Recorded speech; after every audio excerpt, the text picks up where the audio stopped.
Thank you for tuning in to Exeter TV. The meeting will be starting shortly. While we wait, let's learn more about Exeter TV. Exeter TV is the town's public and government access channels, available on Comcast channels 98 and 22. Channel 98 is your channel. If you have an idea for a program, want to host your own talk show, or submit a film, we're here to get your content on television. On Channel 22, we bring you live and replay coverage of government meetings and other town updates.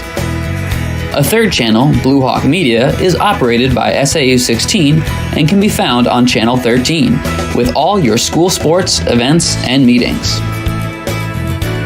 You can watch Exeter TV online at exeternh.tv, Apple TV, and on Roku.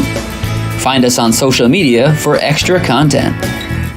Subscribe to our YouTube channel and hit the bell to get notified about live streams and new content.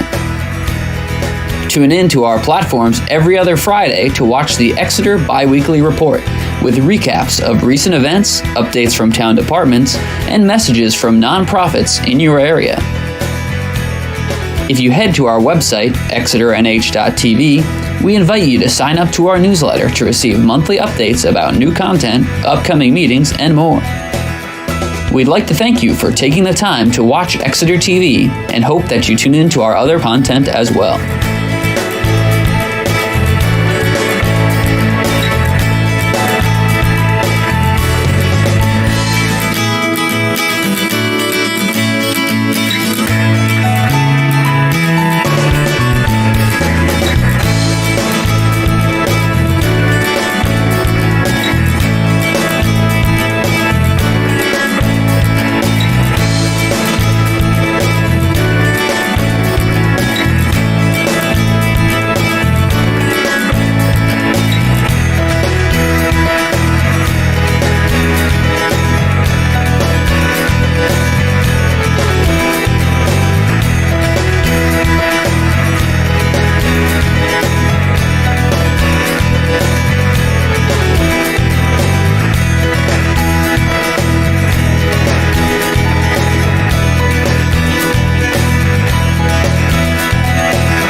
Sure, thanks. Good evening, everyone.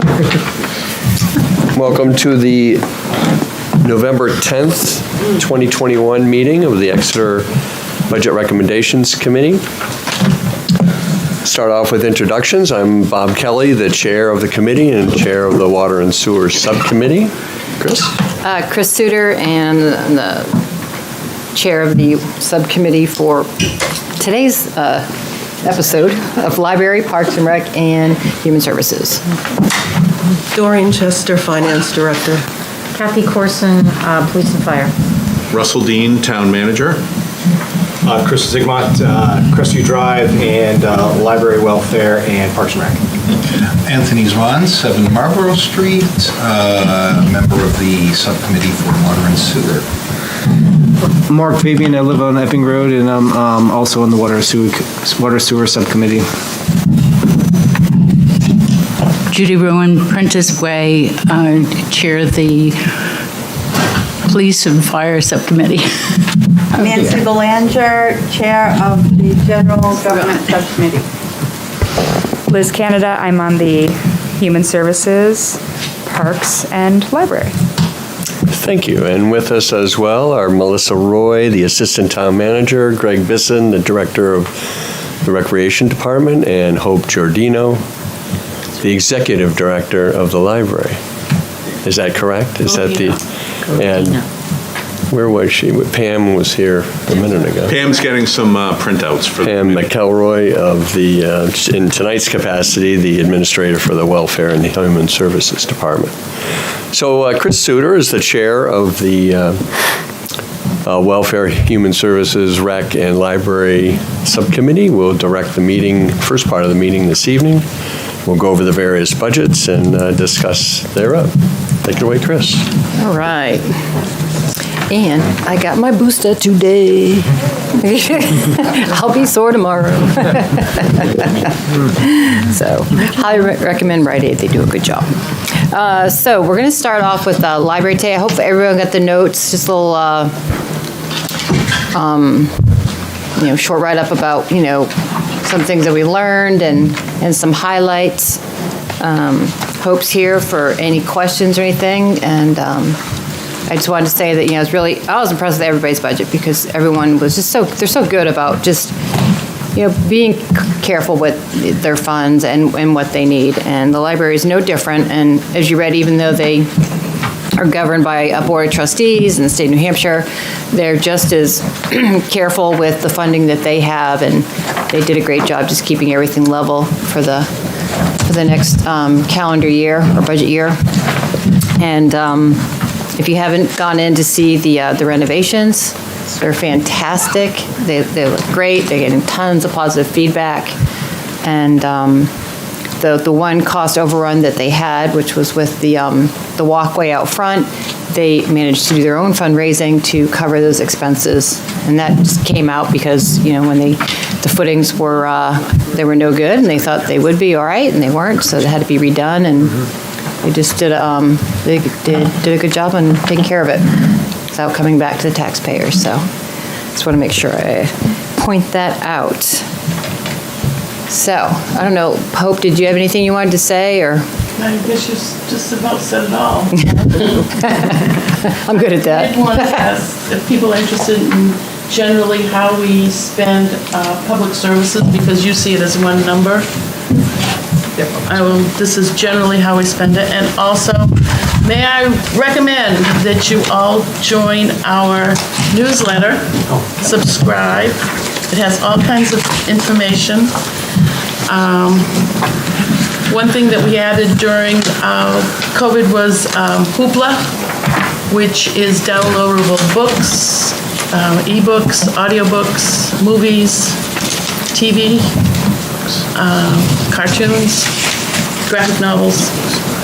It's been very popular. Each member of the family with a library card can have their own account, so you don't have to argue over who's going to watch which movie. We use that all the time, the hoopla, it's fantastic, and thanks for the library for bringing that in. That's, it was a savior during COVID, it was fantastic, so highly recommend. A lot of books on it that are very easy to access, and everything is immediate. You don't have to get in a line. You don't have to wait. Yeah, and yeah, my husband, I got him to do the hoopla too, because he reads so much, more than I do, and then saving a lot of money by using that.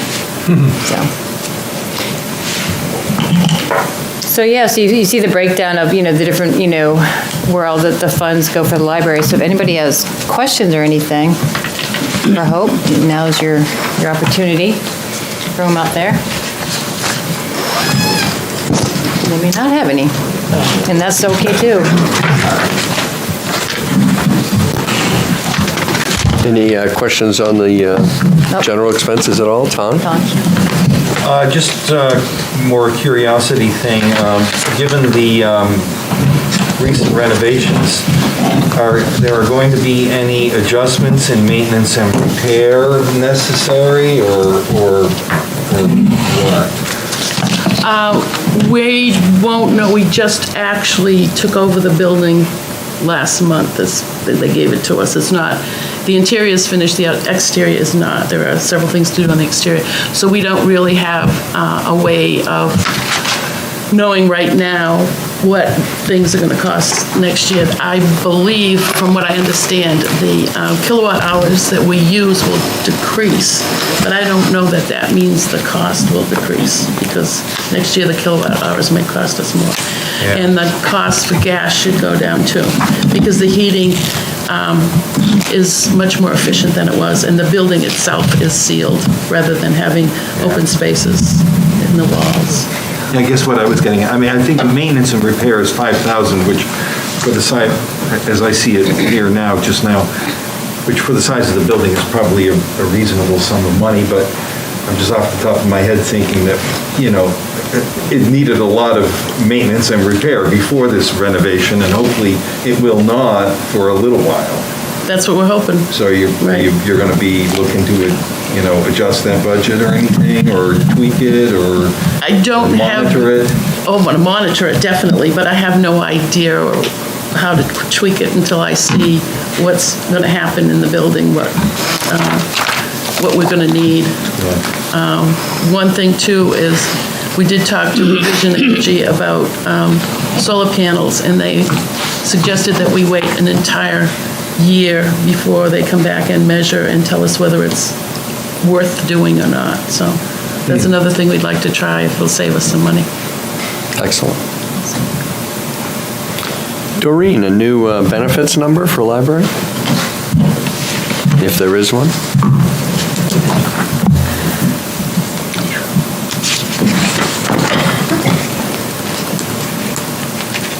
The new total is $240,494. Thank you. Again, please. Oh, sure. 240,495 for benefits. And so a new total library would be? The new total library is $1,125,282. And again, that is 1,125,282. Thanks, Nancy. Second. Thank you. Any further discussion or questions for Hope? All those in favor of that budget for the total library signify by saying aye. Aye. Opposed? Thank you, Hope. Thank you. About as easy as it comes. And Bob, before we lose Hope, Sure. Ton is always fond of saying, he's stating the obvious, but once again, I just want to state what a wonderful renovation plan was submitted to the town that was focused on problems, that solved problems, and now when we walk in, that your staff probably is sick of me, because I like to give tours. No good. It's so well done, not only in improving the function within, but in connecting the interior with the town around and the river and with nature. It's just a lovely renovation. Thank you. I probably should mention that the furniture on the decks, we got an opera grant for those, so the town didn't pay for those. That since grants have started up again for things like libraries, we got another grant to digitize the newsletter, and we have the newsletter back from beginning of time. And we just got an ALA grant to do a town-wide discussion of a book that is written for adults and for teens. It's about the history of voting in the country. So we're busy, and we have the space, so come on over, come and see Do it. you want to mention the missing year? No, I'm finding it. Oh, you do? No, I'm going to find it. All right, sounds good. Thank you. Thanks, Lou. Thanks, Hope. Great job. My newsletter slip. Wow, how about that? Going right away. Okay, good. I'm going to go over Good. there anyway. Anybody, you can drop them off at the library. Good night. That would be way too much work. Children's department. Actually, just finished a book I have to take back to the library. The windows opening. Are you all set, Pam? All right, so Pam has been buzzing around, running back and forth, doing copies. Now we're going to put her on the spot. But this is another budget again. Our team, and oh my gosh, guys, if I'm missing something, please just speak up. I don't need to talk the whole time. This comes naturally. But, so yeah, Pam did a great job. Her budget really didn't change. And, we were really surprised. We thought, everything going on with COVID and people out of work and all kinds of things like that.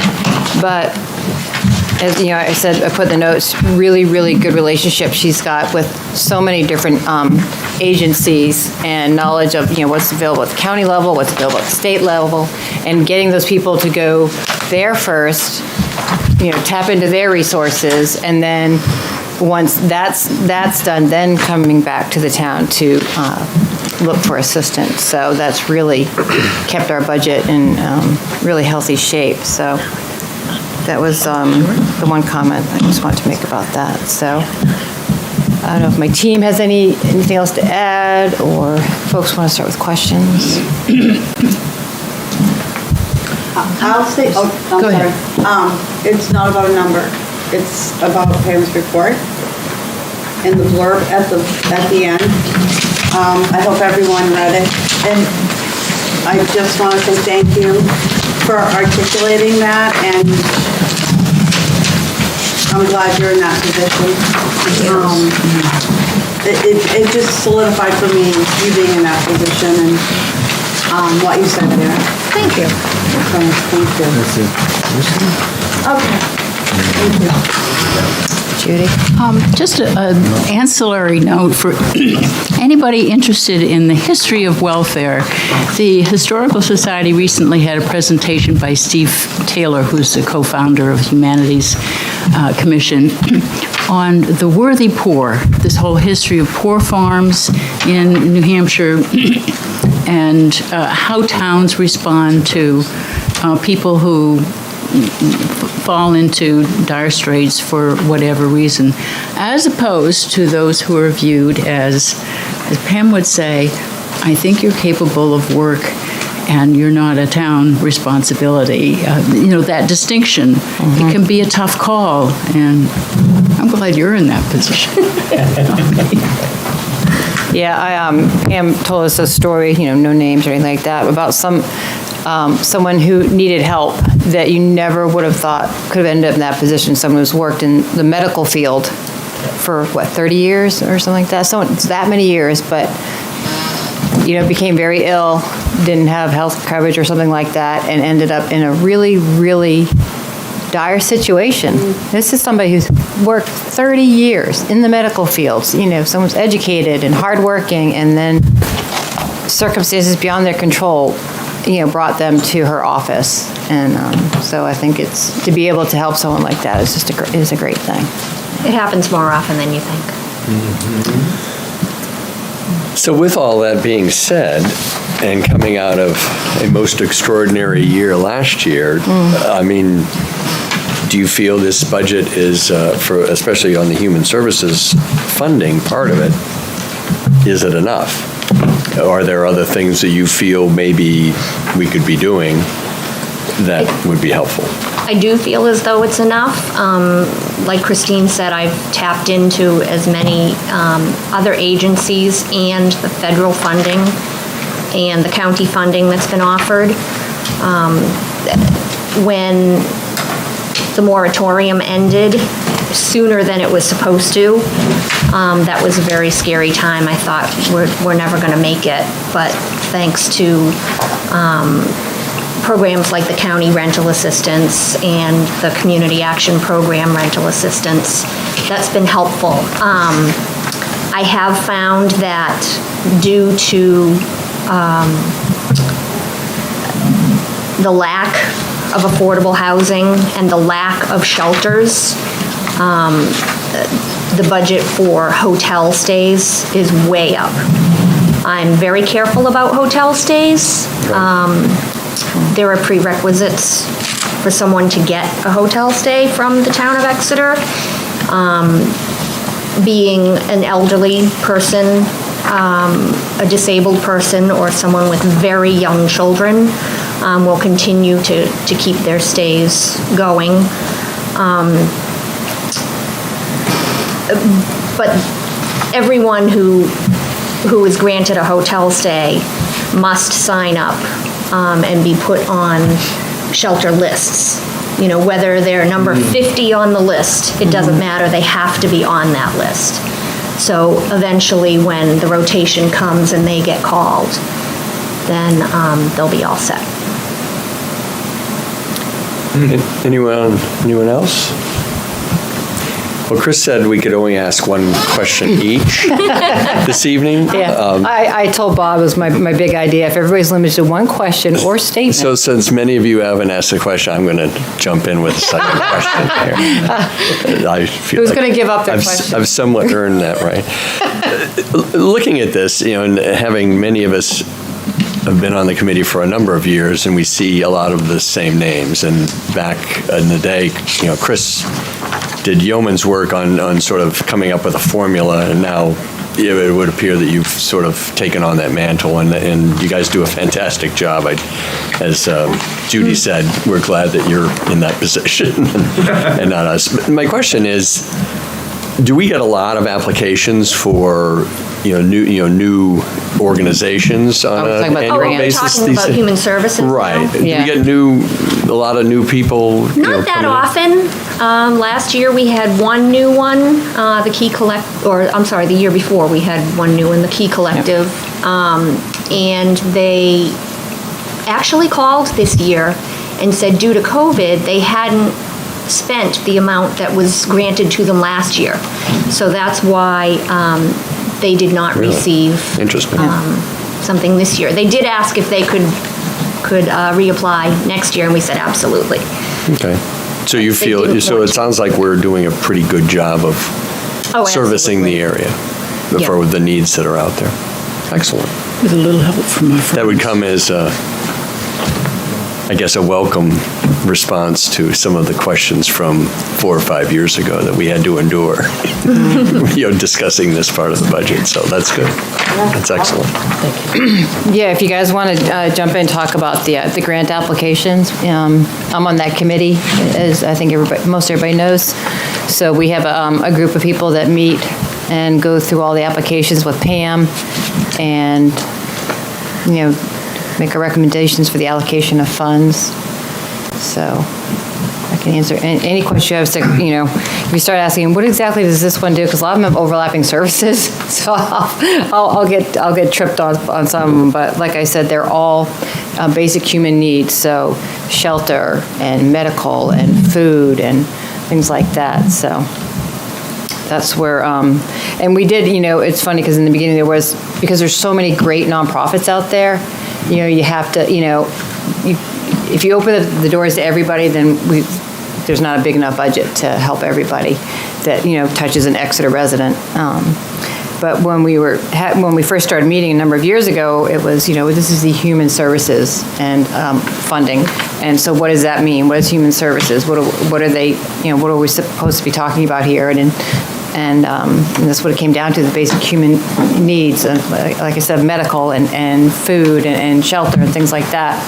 So that, I think, over time, the first year was a little bit tougher, getting that word out to some folks that wanted to apply. But as far as I know, we haven't really had in the last couple of years anybody that was from an agency that didn't meet that criteria. Right. Getting in. So I think the word's kind of out there in the communities, like what this is appropriate for. So.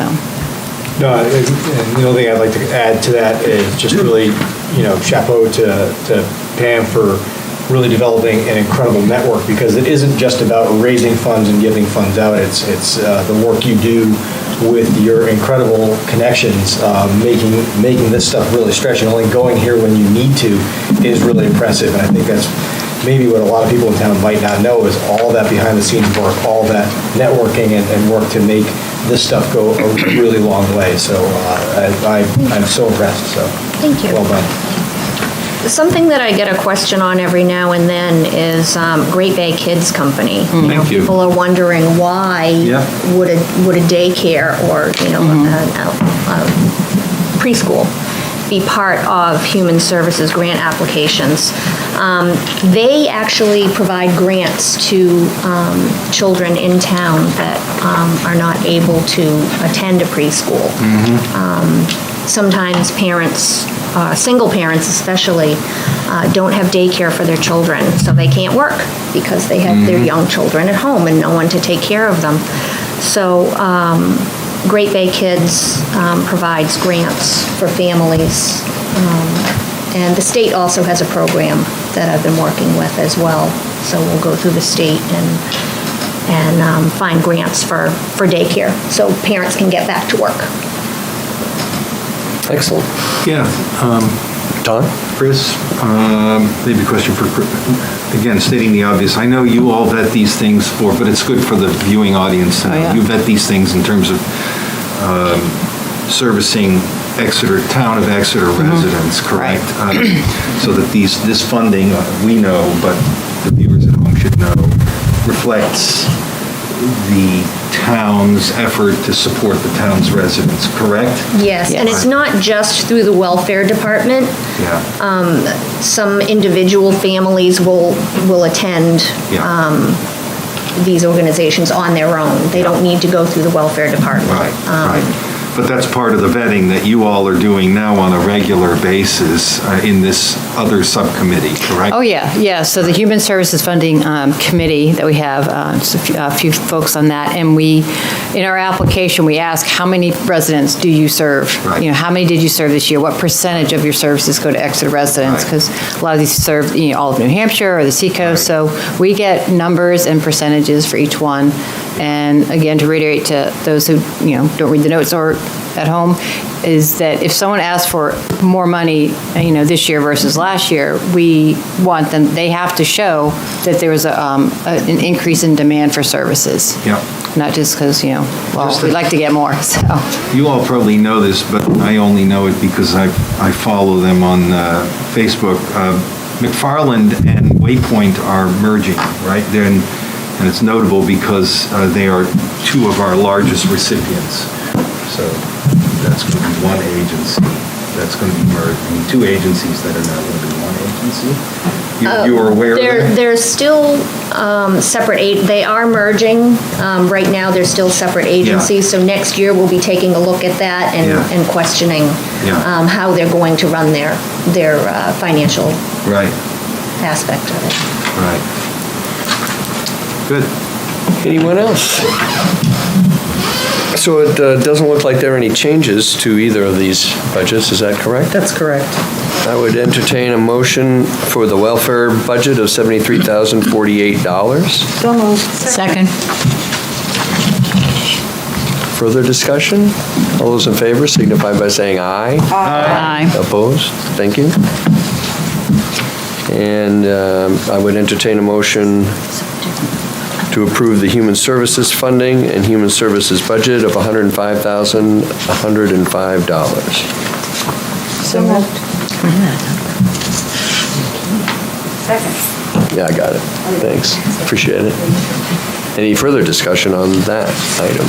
All those in favor signify by saying aye. Aye. Opposed? It's a vote. All right. Well, thank you, Pam, for Thank you very much, coming. everyone. Taking a break from your paperwork as the assistant town manager. All right, we're rocking and rolling. We'll have plenty of time for applause when we're done, so this is great. If Kelly would just shut up, you'd be good to go here.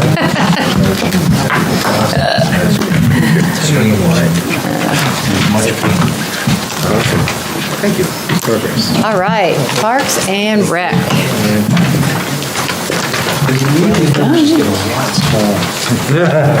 gotta take off my glasses. Yeah. Really tight.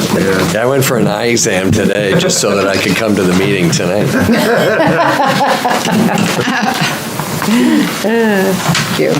Also, someone's going to have to give me a pointer on how to print from those Excel sheets so that it comes out on a single sheet rather than on 5 sheets. Oh, I know, you just call, you ask Pam to do it. Problem solved. Is that in the help menu? Yeah. Yeah, it's in my help menu. I could not Hey, figure out how Pam, to it's do Chris it. Suter. So, all right, I'm sure you guys could see this budget really did them, like all the others, nice lean and mean.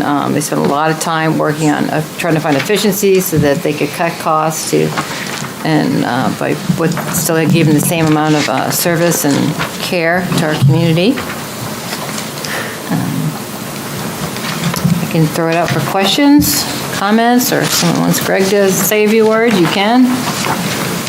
Do you want to sort of talk about the health insurance increase? Somebody will ask about that. Health insurance increase. Okay, just for recreation? Yes. Yeah. Okay, it's 124,999, and again, that's 124,999. Well, I was thinking about the actual health insurance line, 52,100. Oh, just the health insurance. Just, I mean, obviously Big the jump. salaries did not go up much, but the, It's due to a change in plan. I mean, we've had movement in that department to turnover, and Okay. so it's just due to that. really? Wow. Well, I mean, we're looking at, that could symbolize, a change from a single to a family even, just for an example. I'm Really? not saying that's what it is, but, yeah. Is that what it is? That is exactly what it is. Change in Oh, it benefit is. plans for the employees. Out of the 6 full-time employees in Parks and Rec, we have 2 currently that are brand new, and 1 will be coming on at the end of the month. So 3 out of the 6, so there's been changes in benefits. Okay, then. Proceed. All right. Like I said, if you're going down there, you're not going to see anything that's going to jump out. I think it's kind of neat that there's now a foreman and a laborer versus 2 laborers, right? Correct. So I think that's worth a 30 seconds of explanation why that's Yeah, been so good. One of the things to improve efficiency, we reinstituted the foreman position. As the director, I can't be out in the field monitoring them as much as a foreman can. So to keep people on task, having a foreman there was ideal, and it's really helped. Unfortunately, our current foreman's been by himself until the end of the month, and then we have our parks maintenance guy. So we've been very shorthanded, and I think you'll find efficiencies, and that's why we've already gone to start developing better routes for our mowing crews, trying to come up with less reasons to come back to the property and stay out in the field. Hence why, if you actually look equipment purchases, we're looking to purchase an enclosed trailer, which will make it into a mobile garage technically, where we'll have all our tools needed, so on any said project, we're out there, we'll have trimmers, weed whackers, backpack blowers, everything loaded up, and also will lessen the time of loading and unloading. Currently, we have open trailer, so we have to empty everything out and lock it up every morning, and then every morning drive it up. So we'd be able to hit the ground running right at 7 o'clock, and I feel between those two things, our efficiency will improve vastly. Any questions for Greg?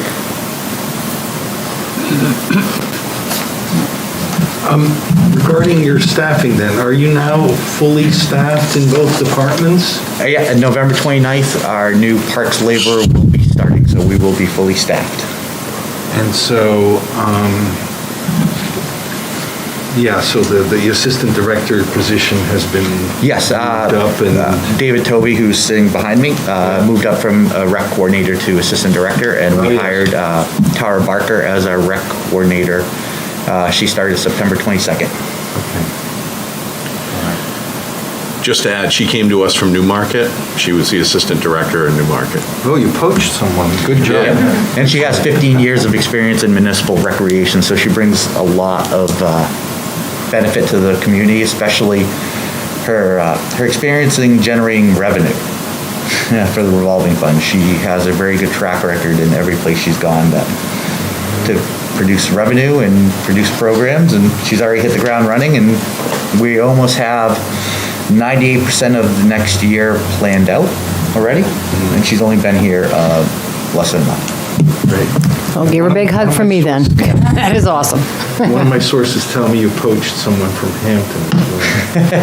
Yeah, your source is correct. Our foreman is... Anthony's lurking everywhere. We prefer to characterize it as a beneficial working environment in a different town, not poaching. Yes. Excellent work, Greg. Hampton was our good opportunity to train a qualified foreman for us for the last 10 years. Exactly. Okay, good work. Yep. Liz? Craig, in our subcommittee, you talked about the senior programming initiative in line item. Oh, yeah. Just add a little bit about that. Yeah, we reduced it by $2,000 because in talking with a lot of our past sponsors, now that we're coming out of COVID, they're very interested in sponsoring more of the senior programming. So, but at the same time, our seniors have been hesitant to come out, and hopefully, as we roll out new and new programs, for instance, one of the things we're doing is we started chair aerobics for our senior citizens, and we held it outside all summer long at Gilman Park under the new pavilion, and we got up to about 15, 20. We're now at 20, and we're looking to add a second class in our building. That being said, we're subsidizing residents to kind of get them to be healthier, but we've talked to a couple of the businesses around town, and they're very eager to sponsor some more senior programming, especially the hospital, because they had froze a lot of their sponsorships last year. So we're hoping to make up that $2,000 in reduction to add more programs and have more sponsors. So if you're a business watching this, either myself, David, or Tara Barker may be reaching out to you. And that the goal would be to continue that sort of partnership. That's correct. Beyond this budget. Absolutely. Sorry. Any other question? I do. You do, go for it. I thought maybe I interrupted someone. No, okay. Does the Parks and Rec Department meet the residents where they are at all? Particularly, I'm thinking of the Water Street apartments, i.e., are there programs that could be done, to service that community, or maybe they already are? Absolutely. Pre-COVID, we were going down there regularly when Melissa was the assistant director. COVID, they kind of locked down the facility. They're slowly opening it back up again now that they're getting their round of boosters. And David actually has a meeting with Tony, their executive director, next week to talk about some other programs. But one of the programs we just started back up was a walking program at the YMCA. Now, unfortunately, they have to pay a fee at the YMCA to use the track, but we are providing transportation for those that cannot drive themselves. So where people register through us, pay the YMCA, and we are scheduled to go pick them up to bring them to another facility so they can actually exercise. It's a pretty sweet deal. we feel it's one of the obligations of us to be able to get them to a location where they can actually work out. That's And awesome. it's just walking in the track, it's not a big deal, but it's good. We have quite a few people that have already signed up for it. Between that and the social aspect of it, it's really good for people. Absolutely. And for senior programs, we're starting Zumba Gold soon for free. So that'll be coming out in our building, as well as we have a painting class starting soon. Yep. We also have a small group ensemble with one of our music instructors as well. As Greg mentioned, some programming down at Water Street, so we're working with the hospital on securing a grant for some of that programming as well. So yeah, just trying to come up with some new programs and some old ones to bring back as well. Some various yoga classes, as you mentioned, the chair yoga, but something a little bit more advanced than chair yoga, but not, headstands and stuff like that. Well, make it optional. Yeah. I mean, if somebody wants to. Gentle yoga. Yeah. Gentle yoga, yes, Judy. Anyone else? On the equipment purchase, is this the first significant enclosed trailer, like recent enclosed trailer that we've For Parks and Rec? Yeah. Yes, we don't have an enclosed trailer. I mean, this seems like a really good idea. I like the mobile garage part of it.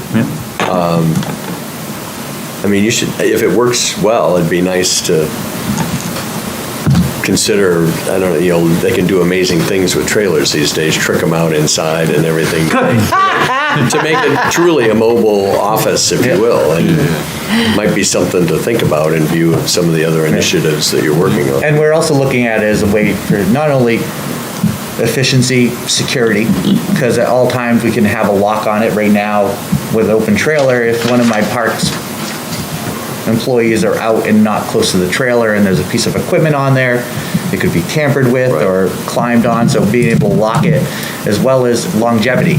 People don't realize when we're driving around, there's wear and tear on the pieces of equipment every time we unload it and load it, and if we get caught in a rainstorm. So try to keep it as pristine as possible, if that makes sense, and to extend the life of it. So there's 3 phases there that we really considered, and that was one of the things that our new parks foreman's like, hey, have you considered this? Because in his last job, he wasn't used to trailering as much stuff around. So he goes, if you got a trailer, I'd rather not have everything just flying around in the back of a pickup truck. Right. Or on the back of a trailer. Well, if you're buying a $40,000, $50,000 piece of equipment like a tractor or a $20,000 mower, it makes sense to spend a couple $1,000s to protect it for several years. And we still have use for our current trailer that we're using primarily for our mowers right now. There's one that we have to work with Public Works that is in need of major repairs anyways.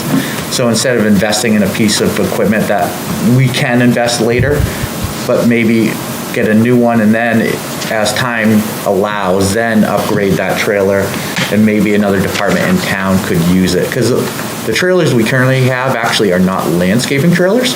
They're actually construction trailers that have been modified. Right. And they were bought Dicey era. So we've had them for 19 years. Well, I think it's time for a tricked out enclosed trailer. Absolutely. That's what I say. We could have our BRC meetings there in the field. So, where are we going to be storing this trailer in the winter? Is there a garage space to store our mobile garage? That would actually be stored on our property. We'd rather keep it close by because, Bob, there's offers an opportunity for us to pull it out and maintain pieces of equipment and put it back in. So we're going to keep it close by to us, and also we have a video camera now that we can monitor if anyone tampers with said trailer. So we'd rather keep it right where it is next to us so we can kind of keep an eye on it. Is it worth looking into one of those little Quonset hut type of things? Oh, we could definitely look into it. Those aren't very expensive, and it would keep this trailer out of the elements. Again, for the money, it sounds like a pretty incredible insurance policy. Absolutely, but that's one thing we need to, right now in our current location, and I know we're gonna talk about 10 Hampton Road, our current location, there's really no place on the property to put one of those. It's very tight quarters. But we do have other facilities in town where it could be stored. I would just consider that, because, like I said, this sounds like a really good idea and worth having for a department that has a lot of smaller pieces of equipment that don't necessarily need a garage, but would like to be protected. Sure. Okay, good, thank you. So where are we? Recreation, you gave us the new health number. Any further questions on the rec budget? The updated rec budget, Tori? It's the same as preliminary. I'm sorry, no, I apologize. 389,485, and again, that's 389,485. Further discussion? All those in favor signify by saying aye. Aye. Opposed? Thank you. All right. And any questions, since we sort of discussed parks, unless you have something to add? Yeah, that was really the only, under parks was the trailer, which I think we had a good discussion on and makes a lot of sense. And one thing, if I could say, Chris, is we're trying to hold steady on, for instance, contracted services, but we have been made aware by most of our contractors that prices are going up. So we're going to do some finagling with figuring out with our new efficient crew what we can do and what we don't have to rely on in contracted services as much. So that's something that will be definitely a trial and error this year because everything's gone up in COVID. For instance, I'll give you this, porta potties have gone up. And I know it wasn't in this budget, but powder keg for instance, our porta potties pre-COVID was for 55 porta potties were $3,000. Now, this past year, for 40 porta potties, it was $6,000. Whoa. Were they tricked out porta potties? Or were they were not tricked out porta potties. There's a shortage of porta potties. Like everything else, I'm not done. COVID has a shortage of porta potties, so those things have been trickling down to us, and we've seen that, so to speak. Yeah. Oh, God. Hey, if she's going to do it, I can do it. Yeah. I'm not sure I buy all of those shortages, by the way. I'm just going to go out there on a limb. Might be a little bit of opportunism there. Well, not specifically our porta potty people, but it just seems to me there's an awful lot of shortages, quote unquote, out there. The porta potty one thing that was explained to us was with everyone moving to outdoor dining, everyone decided to have a porta potty with outdoor dining and tents. So there's less tents out there, so the price went up. Less porta potties, so the price went up. So it's definitely an interesting balancing act. Hopefully, 2022, there's a better abundance of porta potties, so the price will go back down, but there's no guarantee. Yeah. Well, I'll do my part and not go to a restaurant that has a porta potty for me, so if that helps. Good strategy. Doing my part. Updated benefits total for parks, Doreen? Yes, the updated total is $68,545, and again, that's 68545.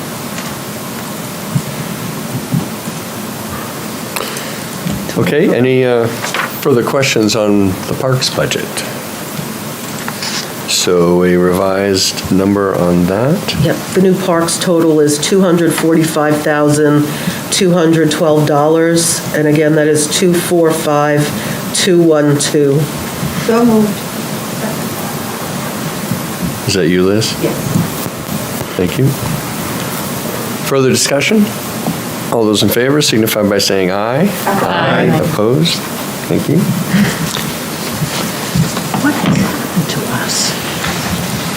brutally efficient, Judy, brutally efficient. Department heads are doing a good job. So if you could just bear with us for 60 seconds, I just want to take care of these last two items here, and then we'll get into your, into the CIP discussion really quickly. So any discussion on other cultural and recreation items by anyone? Next item down on page 29. Bob, do we need a new total Parks and Recreation? I know we don't need to vote. If you'd like. Or maybe it's on that sheet. I prefer to vote on the individual divisions that have changes rather than the sum, but we can. I think I see it on the flip. We can get a total if you like. I think I got it.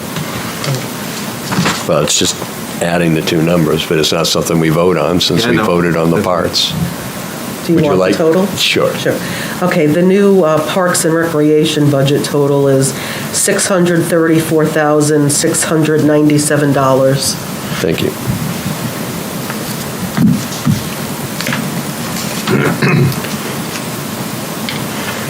So any discussion on any of the parades or concerts, special events? Looks like pretty much the same as last year. Still have the Christmas items to come up, so everything should get spent. I have a question. Sure. I work very closely with the Exeter Brass Band treasurer, and I had told her about, coming, and I don't know what happened, but they've had $3,500 forever. So I don't know if we can, they went over budget $31 last year. And they asked me if that was okay. I just, didn't know if you ever discussed any of these line items here, but. Is there a pandemic shortage of valve oil? Yeah, definitely. Or are they taking advantage? Chamois cloths. Yeah, that 50. It's certainly not a problem that they've gone over their budget. Yeah. From my perspective. I know. I wish they would have come because they probably could use some more money. Yeah, that was something, I'll bring it up because I think these are such wonderful things that we have in our community. And even if I forget to go to the musicals half the time, it just, I guess, it makes me smile when I drive by and, and I see the bands playing and I roll my window down, and I see all these people out there camped out. And I just think it's so awesome.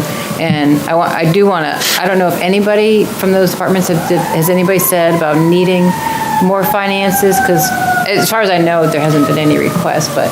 They do 4 concerts a year, so if you were inclined to up that at all, it might make sense to do like $500 because that would give them $1,000 per performance, and that's similar to what we pay the bands that do the summer concert series. So just a suggestion there. I don't know if you're in a position to up this or not, but that at least would be a way to calculate reasonably some kind of change. Well, it's my rodeo tonight, isn't it, Bob? Have they indicated in I think we because are. they've had 3,500, like Doreen said, on the actuals forever. Have there been any fund switching because they've gone over budget in the past? Oh, no, they try to keep it within, but Holly, who I work with, annually for this, just said, she wishes it could be a little bit more, because they buy supplies, besides paying the musicians. I don't know what they get. They probably end up with like $10 or $15 a piece for the whole summer. There's like 30 or 40 of them up there. Yeah, there's a lot of them. There's a lot of them up there. Yeah, and if that's not in line with the other organizations that are getting, $1,000 per, then. Most of our summer concert series, if we're lucky, we keep, I do pick a few that are really budget friendly, like $500-600, but they're few and far between. And Kathy can attest, so artists should get paid, and that's one of the hardest ones that got hit during the pandemic is the artists. So for us, on $1,000 is probably average of what we pay a band. And again, with that large of a band, if you guys. So is summer concerts, is that a similar issue? My guess is they don't realize that they can ask, Yep. So, they don't realize what the process is, and, they're doing what they love, but I do think that they deserve. Another raise now avenue is and a then. petition article as well. The Christmas parade did that 2 years ago, I think right before COVID, and the town meeting approved $1,500 via citizens petition for them. So, it's possible that an organization like this could do the same thing. And we could certainly tell them about that. I mean, I think people are just generally reluctant to ask, which is a good quality, and they want to sort of be Well, with Chris as the head of the subcommittee, led towards something. it's no wonder they don't want to ask. I know. Rather than Very initiating. intimidating. Well, So is summer concerts seems to typically be well below that, except this year. Is that, let's go chronologically here, or listing wise. Is that just a one-off because they really got back into it this year, or are they looking at expense increases that we are unaware of? The Swayze Summer Concert Series? Yes, because that's almost $2,000, or almost $1,000 over, almost $2,000 over their budget. All right, so that's easily explained because we actually received a $5,000 grant from the state of New Hampshire Art Council this year to offset that $2,000 over budget. Oh, cool. So that was a one-time COVID, send a letter, you have to be budgeted, you have to be scheduled, and it has to be ADA accessible, which we met all of them, and we put it in there, and we got the full $5,000. So that was actually subsidized. Wow. That's awesome. so also a good example that it's very hard to live within that budget. So, so Rush, you said that if they were bumped up to 4,000, and they would put it 1,000 per, and it puts it in line with, what was the other one? With the summer concert series that Parks and Rec does. Okay. Sort of the average payment to a band. Okay. Well, I'd like to, you can always say I can't do it, but I'd like to propose that we add $500 to give these Well, people we're not there. We're not there yet. We're still on cultural and recreation. Oh, okay.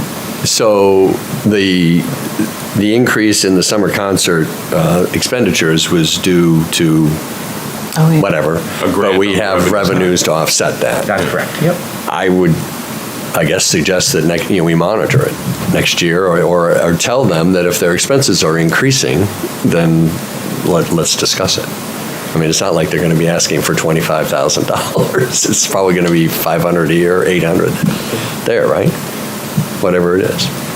So I would give them the latitude to ask for something else. But we don't know where the $3,500 came from, but it's been $3,500, I know, since at least I started as town manager back in 2005, so it's a historical. Well, again, we'll get to that in a second. I just want to, so other cultural and recreation total, we've covered that. Any questions on that budget? Great. Motion and second for $18,500 for cultural and recreation total? Second. Discussion. Yeah, excuse me for just one second. Who's seconding that, Judy? Thank you. Liz has actually been waiting patiently, so she could go first. I can wait. Okay. Sticking with other culture and recreation, if I may, summer concerts. I don't know if it's just me. I try to pay attention to what happens in town, but I frequently find myself missing the summer concerts. And I'm always, and although the setting of Swayze Parkway is perfect and the pavilion is perfect, I just kind of wonder how many people really know what's going on and what's available to them.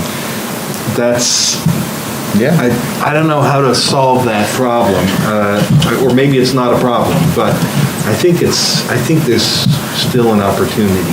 Yeah, we do various things. We do email blasts, we do Facebook events. I mean, we market it, we put posters up. Yeah. We market it as much as, and we average about probably anywhere, depending on the weather, 75 to 200 people that go down. So it's a good crowd. Some of the dates this year, we had, I called it the curse of the Thursday thunderstorms. We had a lot of Thursday thunderstorms. So people would be hesitant to go down knowing that thunderstorms were rolling in. But we missed, there was 2 of them that got canceled. But Yeah, no, I know that. A lot of it's beyond your control. But anyway, I just want to sort of, maybe someone creative out there can figure out a way to communicate that. Anyway, I just wanted to sort of throw that out. Right. Anyone else? Do you have food trucks down there? We don't, but we could. Okay, that item's been moved and seconded. All those in favor signify by saying aye. Aye. Opposed? Thank you. So we'll move on to special events. Liz? Yeah, I have a question because there's a line item in other culture and recreation for the Christmas parade. I think we also do a Memorial Day parade, is that right? Is that under veterans activities? Is that what? Yes. And who's in charge of that budget? Who does that work? It's managed out of our office, the town manager's office, and Florence Ruffner actually does a lot of work on the Memorial Day Parade. So that is how the budget's coordinated. They submit invoices through Pam, and that's how they get paid. They come through me as well. Got it. Is there a committee that works on? There used to be, there was one that was active for, I'm going to say maybe 2-3 years. And then historically, it's kind of gone in fits and starts with the committee. There's been one formed for some years, and then it sort of fades out, and then another one came on board and worked on it for a while, but I think Florence is really spearheading it these days. She has people that she works with, obviously, on that, but it's not a formal town committee. And is the Christmas parade, does that have a committee? I should have asked that before, but. There's a committee for the holiday parade, yes, there is. And again, that's one that's not officially a town committee, but it's a group of volunteers that works with Beth Dupel on the holiday parade every year. So if anybody wants to get involved in that, just let us know. We know where to plug in on that. Perfect. Thank you. That's all. So I didn't mean to trump your race, so go for it. You were gonna bring something up. Well, I never know when's appropriate time to speak, so I just kind of blurt when thoughts come in, thoughts go out. So I'd like to, if we could, make a motion, or however you want to phrase it, to add $500 so that they're getting paid the same as the summer concert series, so $1,000 per occurrence, so. And I would second that, because we already had the discussion. Well, we can have more, of course. We have. Yeah. Any further discussion? All those in favor of increasing the budget for line item 55112 for the Exeter Brass Band, $4,000, signify by saying aye. Aye. Opposed? Thank you. Thank you. So, any other discussion on other items in special events? So the new budget there would be $15,500. Second. Further discussion on any of those line items, including the Exeter Brass Band? All those in favor signify by saying aye. Aye. Opposed? Thank you. So the new culture and recreation number would be $34,000. Okay. Chris, why don't you introduce some of the CIP Before items? we move off, I just want to sure. say, I used to have an office right next to the bandstand, and the first time I saw a client at 7 o'clock at night, the band started up, and she, being a very patriotic person, when they got to the Star Spangled Banner, she went to the window, put her hand over her heart, and stood there throughout the whole thing, and then we resumed the session when she was done. That's pretty cool. End of report. That's awesome. So this, I was sure, Greg, you brought some information for us, but we want to talk about this just briefly, just give you guys a heads up on this opportunity to purchase this building for the rec department, Parks and Rec, and, move them out of the building that they've been in for far too long, and, set them up with a space that just would work better on many levels, including backing right up to the fields. So more space, more parking, more everything, better location. And I would see that as a great opportunity, because now you have a free building, possibly, town recouping some funds. They so chose to sell it. All right, you want me to play the little please. clip, give you a preview, and then I can... Yeah, as you know, next week we'll be discussing this more in detail, but more just for folks who may not be totally up to speed, just to give a rough overview of what is happening.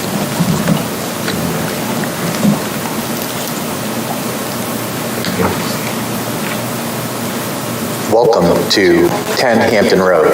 10 Hampton Road is located adjacent to the recreation property at 4 Hampton Road, highlighted in the green box below.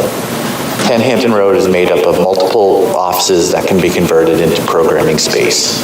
As you enter the lobby, you'll see offices for our recreational staff, our office manager, as well as the director.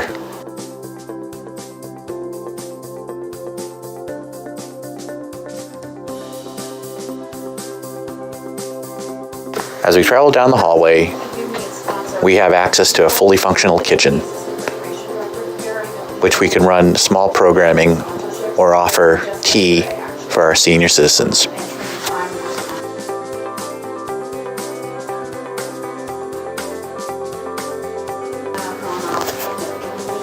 A utility area for our office needs is adjacent to all the offices.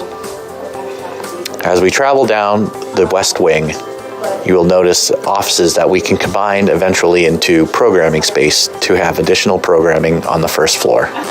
They would be broken into 2 separate programming areas, approximately 250 square feet each. Adjacent to the programming room is an emergency exit, which will be made handicap accessible, that leads to the parking lot and the back fields. There is ample parking for up to 40 cars presently, with the possibility of expanding up to 70. Upstairs, there are currently office spaces, as well as multi-purpose spaces, as well as additional bathrooms that will be used at a future date. Additional space on the second floor would allow programming at a future date. No plans to renovate at this time. Total square footage in the property is 4,500 square feet, not including the finished garage, which has additional office space and storage space available. 10 Hampton Road is a critical piece of property to acquire. This will allow us access to the upper fields, provide additional parking, and become a future home for the Parks and Rec Department. 10 Hampton Road is adjacent to only commercial properties, and thus should not impact the neighbors.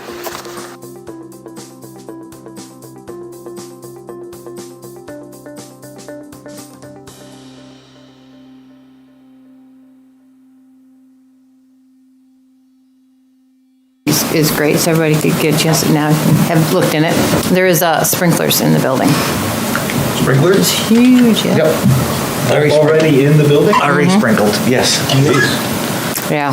And a lot of the HVAC has been upgraded. Chris and I were able to take a tour of it. Down in the basement, a lot of the equipment has been updated quite recently, so there'd be very little infrastructure requirements for the building. And as you recall from our earlier discussion on CIP in October, the Parks and Rec Department had almost $12 million of projects slated for review over the next 5 to 6 years. This would significantly, basically it would buy us time so that we wouldn't have to do all of that in concert with the public safety and Public Works garage analysis that we're doing. Whether those get approved or not, at least it sort of clears the decks for the review such that we can get some critical space needs for the town while not having to really allocate funds to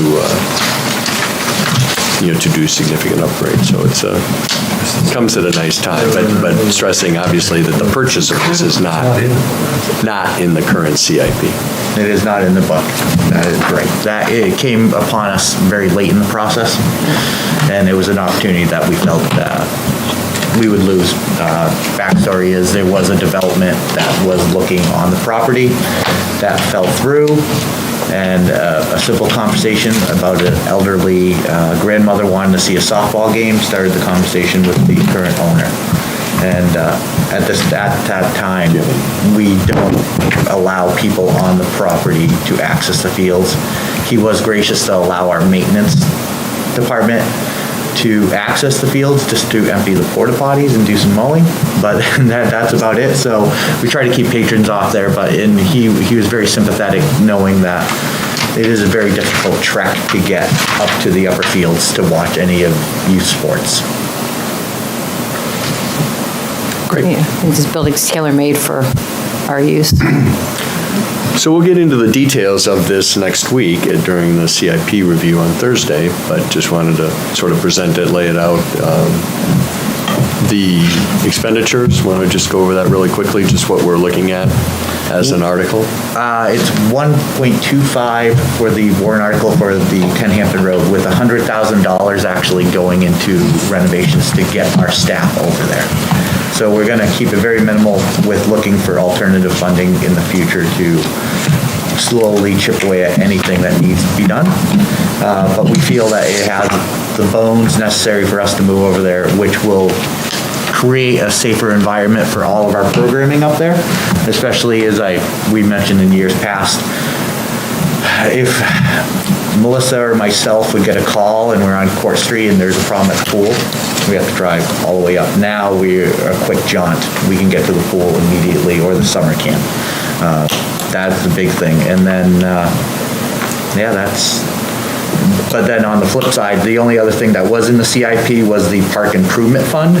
We had requested $150,000. We are reducing that request to $50,000. Knowing that we do have deferred maintenance we got to keep working on, but we want to be fiscally responsible and knowing that 10 Hampton Road is our priority. Excellent. Any preliminary questions for Greg? Yeah. Tom? A couple of them. For the viewers at home, this is a preview. You're headed towards a warrant article, correct? That's correct. For $1.25 million. Just kind of, you said 1.25. I just want to be totally clear that that's not $1.25. It's $1,250,000. And so we'll hear more about that, which is great. And I don't have a write-up in front of me right now, but square footage-wise, the building you're in now, half of which is not usable. Correct. Versus the square footage that we're going to get. What's the comparison? If you consider, because you got taken granted at 10 Hampton Road, we won't have access to the second floor immediately. Yeah. So they're about, they're not equivalent, because the 10 Hampton Road would provide 3 meeting spaces and programming spaces, where at Court Street we only have 1 meeting space on the first floor. Yeah. And forgive me if this is premature. I mean, the current building is barely ADA accessible anyway. Correct. Is this one, is there going to be a lot of serious retrofitting that's going to happen to make this one ADA accessible? Those hallways look pretty narrow. That's something we're going to be taking into consideration. There's a couple points that we're looking at that could be problematic, but at this time we felt it wasn't frugal for us to go ahead and contract out with a consultant to build construction docks to retrofit it.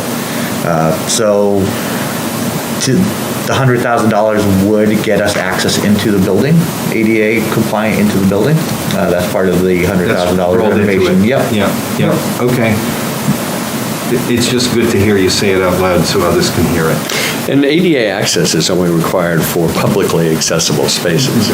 So, again, to the extent there's no design or anything, the feeling is that can be done at a later time once we assess how exactly this is. I'm very supportive. I just want to sort of talk it out loud. And one of the things we really want to focus on, and we agree with the facilities committee, is we're going to, if we can purchase this property, is take a developmental or a study of the department of the future needs of Exeter and how our staffing and the needs. So we're going to work with the facilities committee in coming up with a an overall view of how the Parks and Rec move forward. Was the facilities committee in support of this purchase? The facilities committee voted last Thursday 5-0 to support this. Kathy? I think it's a great opportunity as well, although now my daughter-in-law has no place to work because she worked in that building, but that's okay. Quintessentials is not going out of business. No, she works at home now. Okay. I just had, I would like to see what that $100,000 is going to be used for, because I feel like it's not enough, to be honest, because I know just doing renovations on my house, $100,000 really adds up quickly. And I like the fact that you took your parks fund and, put it down. And you're going to be so busy, I wonder if you'll even get to that, So I would like to see maybe more money put into this and kind of put that on the back burner for, I just think because $200,000, you're probably just not doing much either, because your parking lot looks like it really is in need of a makeover, and we know how expensive pavement is, So I think, as long as the town, you don't want to go too high because you don't want people to say no, but at the same time, you don't want to just, go into a building and really not be able to use it to, its full capacity. And just a suggestion. And then, where's the Meals on Wheels going to go? What's going to happen there? Well, right now, the Court Street property is still going to be an active site. So that is going to be a discussion above us. That will be what we do with the Court Street. Do we redevelop 32 Court Street? Do we keep it? Do we sell the whole piece of property? So that is yet to determine, but having talked to them, they do like the central location, but at the same time, we don't want to follow the same path and give an opportunity to lose this property. So trying to figure out the balancing act, and that's something that I guess that's going to be a discussion between the select board and Russ and how. And to the more money, we're approaching this in the most frugal way we can. We realize that getting voter support for the property itself is the #1 priority, and we can certainly take that $100,000 and really make it go as far as we can make it go. And we're committed to that. And so we really want to keep the warrant article at a reasonable level so that people can feel confident voting for it. I think Kathy brings up a good point, though. It would be worthwhile seeing, we don't need it down to the $10, $15, but just a rough idea of what you think that might go towards would be helpful to the committee and thereby to the community as to what you're thinking about. And the frugal approach, I think, is obviously a smart way to go. Let's get it in-house first and then deal with what we need to do. Obviously, it's a livable, habitable structure. But I think a reconciliation of that number, to Kathy's point, would be an excellent idea. And we're working with Public Works on that. So Public Works, the day actually after Bob and Chris walked through with us as well. So Public Works has seen it, and we're trying to check off a punch list of what we want to do to make it more habitable for our park staff and the public. Tom? No, you. Did you have something, Nancy? No, I keep thinking for some reason. So Russ, maybe, or Greg, do you envision then that hypothetically the 1.25 or something close to it gets you to a point where you are going to physically move everything you have in your current Court Street structure and move it in there, into that building, lock, stock, and barrel, and then be able to vacate that building, the old, I guess, a schoolhouse or something like that? It was a schoolhouse. The old schoolhouse. Do you envision that? Staffing, definitely. For right now, depending on how far we can get, depending on what we work with Public Works. Some programming may happen at Court Street until we finish renovating some spaces. Right. I mean, assuming a completion of some bare minimum renovations. Yes. I mean, do you envision vacating the old schoolhouse? As a staff or as Just in terms of, will you have enough space in the absolutely. building on Hampton Road to be able to vacate the building on Court Street? Absolutely. There's enough space on the property to have ample programming space, enough space for staff, as well as storage. All that shit that's sitting in the basement and in the attics and all of that. Yeah. Hey, Doc. Sorry. Hey, Doc. Sorry. But also access eventually with our parks guys being able to move up there eventually too, and that's something we're looking at, the garage as well. Chris? First, I'm supportive of it in the sense that I like the proximity to the park, and obviously that it's got a lot of habitation updates and upgrades that make it a much more suitable building to be in. My concerns for presenting this for a warrant article are it seems sort of incomplete, and I think people are going to really be concerned that it's a tantalizing grab for the property because it's there, but the vision isn't really scripted out well.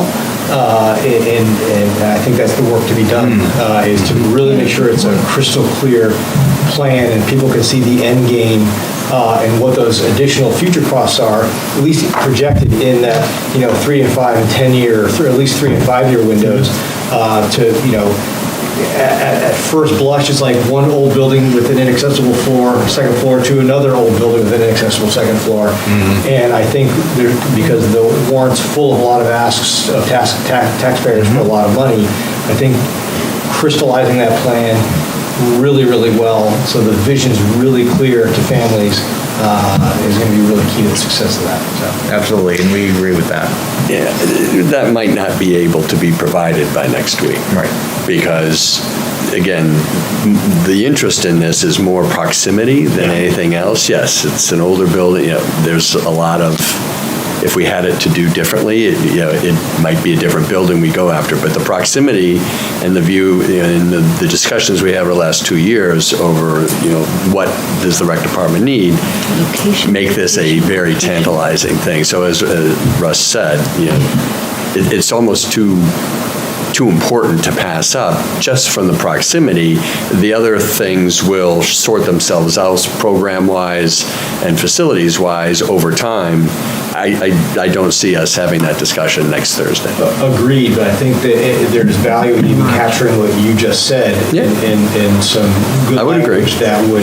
and the questions may come up, at like the deliberative session and whatever, but we want to be careful about being too grand here, because then, we just do. Agreed. I mean, you can build anything you want. Obviously, the discussion 2 years ago, that's what we were going down the path to doing, and we found that the voters said, let's take a step back. So now this is a step back, and we just want to be careful about not killing the goose that laid the golden egg. Yeah, Nancy? I just want to add, because everything is great. I'm excited about this. The added accessibility to the fields is absolutely incredible. Yeah. For me, the building, I trust that all the other stuff's going to work out in time once you get in there and figure it out. But that extra accessibility to that field is invaluable. And give you a snapshot. The moment the article came out about the town signing a purchase and sales, we had to quickly scramble with Russ and I and come up with a lease agreement with the current owner, a nominal $100 a month, to add them to the town insurance because people started parking there. They're like, they were already ready to go. There are 30, 40 cars in the parking lot They voted with their cars. From 4 o'clock on, and then on Saturdays and Sundays, it was consistently going back and forth. I think they thought we bought it already. There's your Get those people to buy discussion about signs. support. Absolutely, because I'll tell you, I've been concerned over the years, in case people at home don't notice this, if you drive out that way, especially on a Saturday with the kids in sports, a lot of people park across the street at the old courthouse building because now sports access. That could get shut off at any point in time. Then we're going to have a huge parking problem. This is going to help with that too. It does. Yeah. as Kathy says, what is it, location, location, location? There you go. That's why people need to make sure they vote on the bike and pedestrian plan and the CIP to make sure they can get to the park without having to go to the park. Because someone did bring that up last night at our rec advisory board, like accessibility from 4 Hampton Road on to 10 Hampton Road, and having this study, and I told them about the studies, and I watching the sustainability last week. I think that's great. I texted you guys. And we're supportive of it, obviously, because Parks and Rec and connectivity and getting people outside, that's important for us. Huge. I think your neighbors are going to be out there with signs, so I do think they're going to be excited about it. Some of them have said that to us. So I'm going to move away from that building, and the park improvement fund, was it 100,000 before? It was, Chris, and the reason we had put in a request for 150,000 is we start going through. Oh, I know why you put it in, it's because it's needed. Yeah. And that's my point that I would like to bring up is that, because I've been on this committee for a while, doing Parks and Rec, and talking about this long, long list of needs for improvement. And so dropping it, from, the 150, I can understand why you're asking for that, but dropping it to 50, I don't support that at all. I don't think it should be dropped that much. We wanted to be as fiscally responsible, though. But is it being responsible because things are deteriorating? I think the investment needs to be made. I think it's easy to make the argument, and I understand it. I think one of the things Greg alluded to before was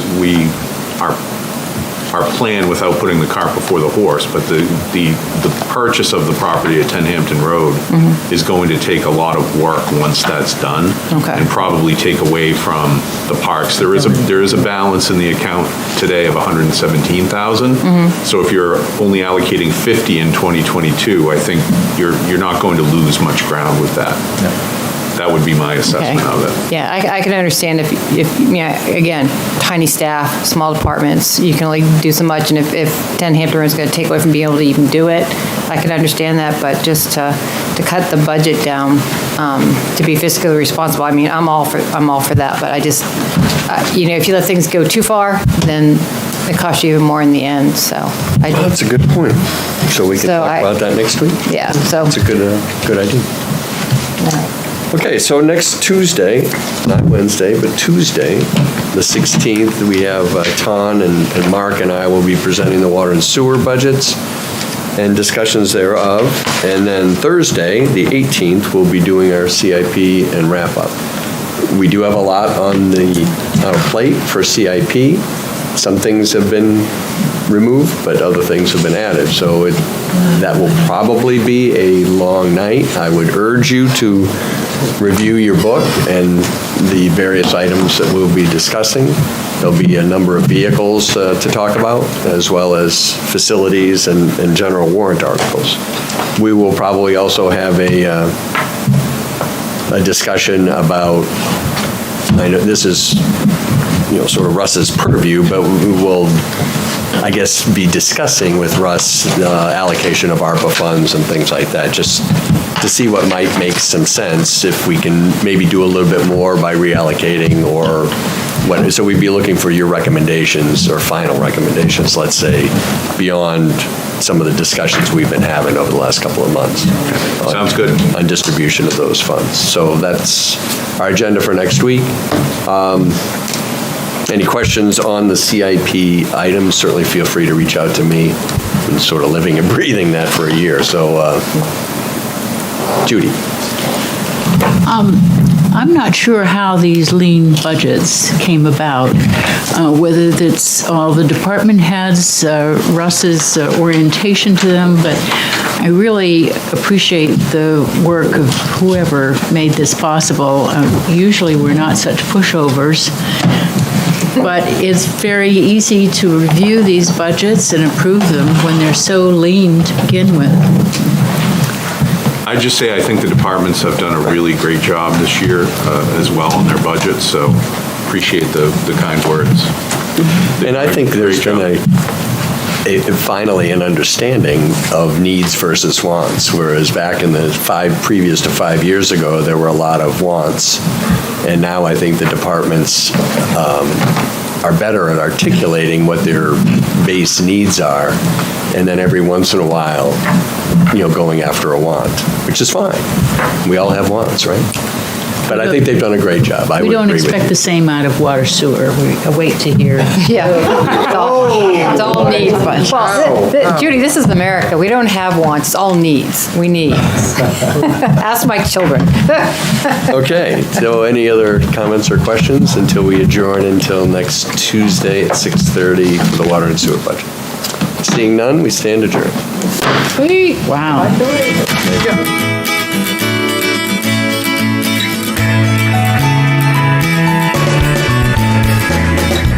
Thank you for tuning in to Exeter TV.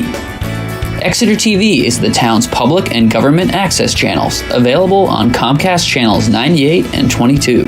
Channel 98 is your channel. If you have an idea for a program, want to host your own talk show, or submit a film, we're here to get your content on television. On Channel 22, we bring you live and replay coverage of government meetings and other town updates. A third channel, Blue Hawk Media, is operated by SAU 16 and can be found on Channel 13, with all your school sports, events, and meetings. You can watch Exeter TV online at exeternh.tv, Apple TV, and on Roku. Find us on social media for extra content. Subscribe to our YouTube channel